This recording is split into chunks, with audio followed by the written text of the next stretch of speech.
Greetings everyone, I am Sujit Kani here to present Project Insight, an initiative to run a ML model for stereo depth estimation by FPGA hardware acceleration on a Polar Fire SoC Icicle kit alongside my collaborators Sanjit Krishna S.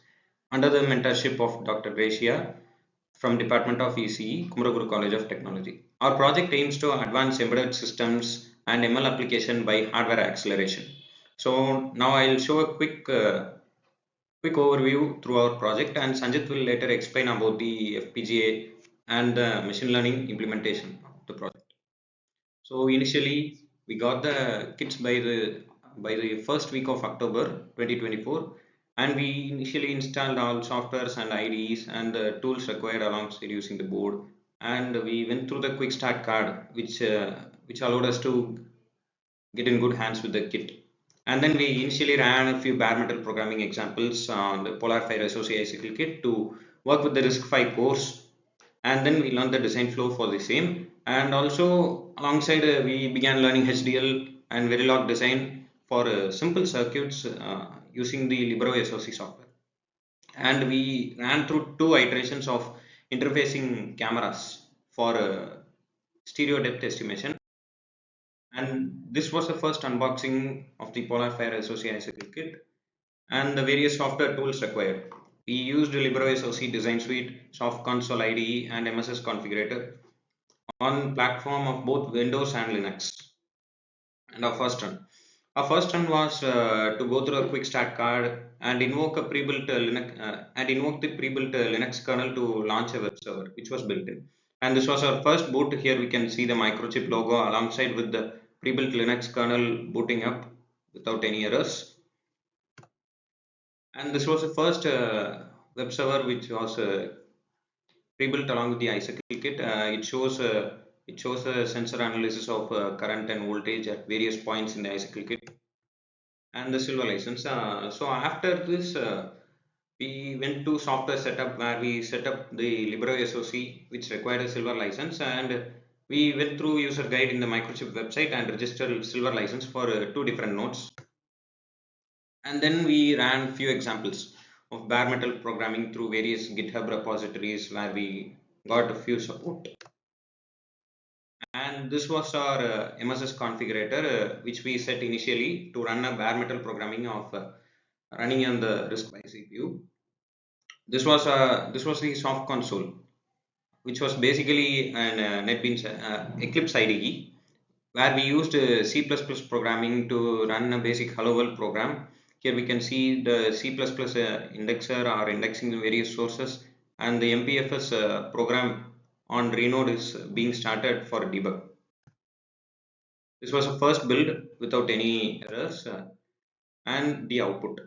Here we can see each core is invoked for a hello world program which prints hello world from each course U54 core 1, 2, 3 through 4.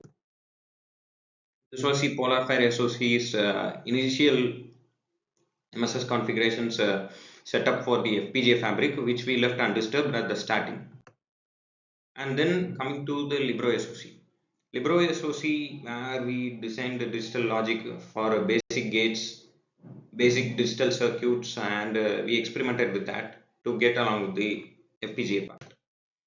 And then camera interfacing. So here the project is of two phases where we focus on camera interfacing at a point of time and then going along with the ML acceleration. So camera interfacing was actually tiresome.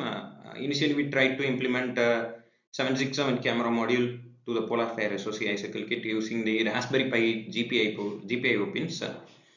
And then we tried to convert the proof of concept from Python in OpenCV to C++ for implementation, and this was our first setup. Here you can see we got the OV767 camera module, which is interfaced along with the Raspberry Pi pins, which was not a proper way to go. So we went through another iteration of capturing the frames on a separate device and then transferring the frames to the board in real time and networking. Here this was a major part where we interfaced two separate webcams to the Icicle kit and installed a few packages for file management in Linux systems. We tried SD card booting, capturing and transferring video data by setting up a HTTP server, running on troubleshooting, and then we went through ML models for face detection. and the outcomes. Here at this stage, we successfully organized both webcams with the interface, and the board was able to recognize the cameras. But unfortunately, we were not able to verify the output from both cams because we needed troubleshooting and we had to install few packages for file management. As it is a kernel with very limited resources. So here we can see we have set up gigabit Ethernet and various tools we have used. We tried booting using SD card by booting to a separate layer of another Linux distribution for RISC-V, and then we installed various tools like V4L utilities for video and image files for multimedia purpose and BussyBox. So we already had a Octo BSP running on the board itself after SD card boot failed.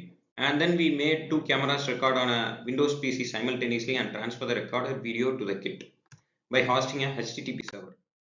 So this was our first run where we installed various packages. As you can see here, we got the V4L utilities installed with few drivers and QVID cap and other V4L CTL and library V4L. And this was our first run where we transferred both videos recorded from camera simultaneously on a Windows device to the Icicle kit through HTTP server. But we had latency. We had a greater latency while transferring these files. It took around 16. This was for a greater speed, around 16 Mbps. But in real time, we cannot tell it is a reliable way to transfer files. So we moved on to other methods by hosting a HTTP server and transferring frames simultaneously at 1 frame per second.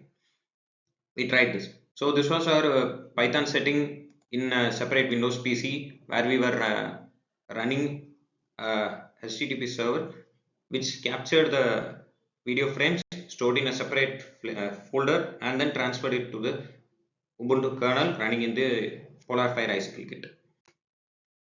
And we can see here we wrote a separate bash script on the Icicle kit to receive the frames simultaneously and store it in two different folders.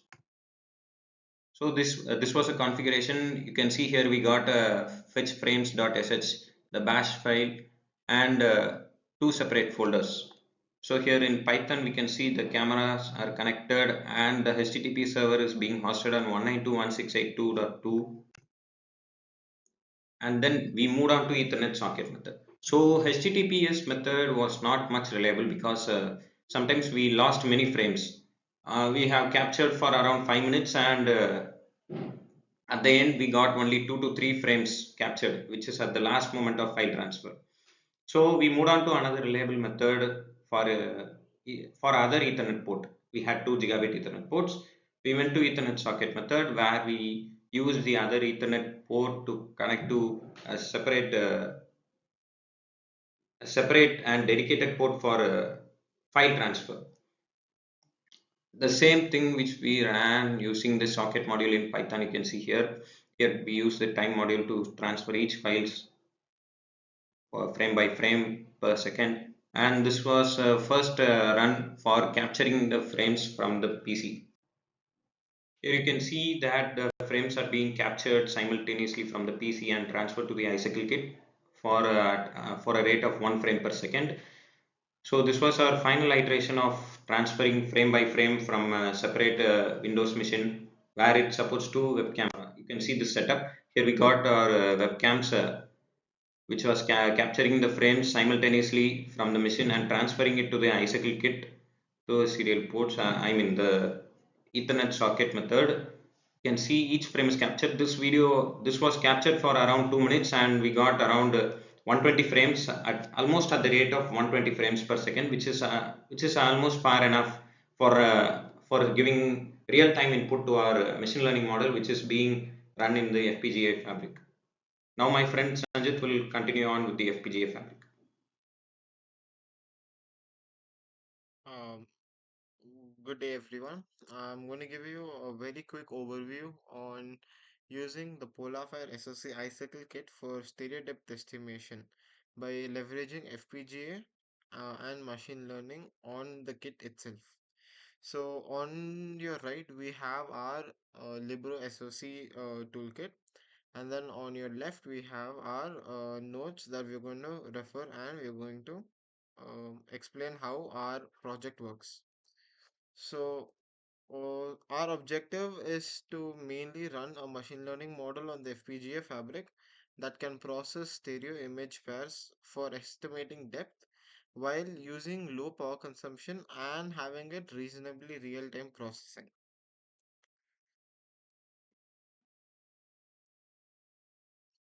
So, core system designs, we can tell here there are different types of core system designs. So, we'll go quick brief overview. So, system designs include RISC-V CPU cores, DDR4 memory, vector block accelerator that we'll come back to later, AXI interconnects, uh, uh, and a bunch of hardware connections that are also necessary for the usage of uh, the FPGA accelerator. But what is this FPGA accelerator? So, from in our project, we have utilized something called a vector block CNN accelerator. The vector block CNN accelerator is nothing but here, vector block CNN accelerator. So this vector block CNN accelerator uh, runs a .vnxs file format machine learning model that can be converted using another tool available on Linux. So once we convert your normal, in this case, open neural network source format machine learning models to .vnxs, we can upload it to core vector block and that will automatically map it to the FPGA fabric. To synchronize all of this, we have our RISC-V CPU to help us synchronize all of this, which has also been fed into, which also has been powered by its own proprietary clock signals, controlled by this oscillatory control clock circuit. So all of this connects into the DDR4 memory buffer for in order for us to use and store memory and data from all our images for pre-processing and post-processing purposes. This gives a general overview on what the uh, FPGA for depth estimation project does. Thank you.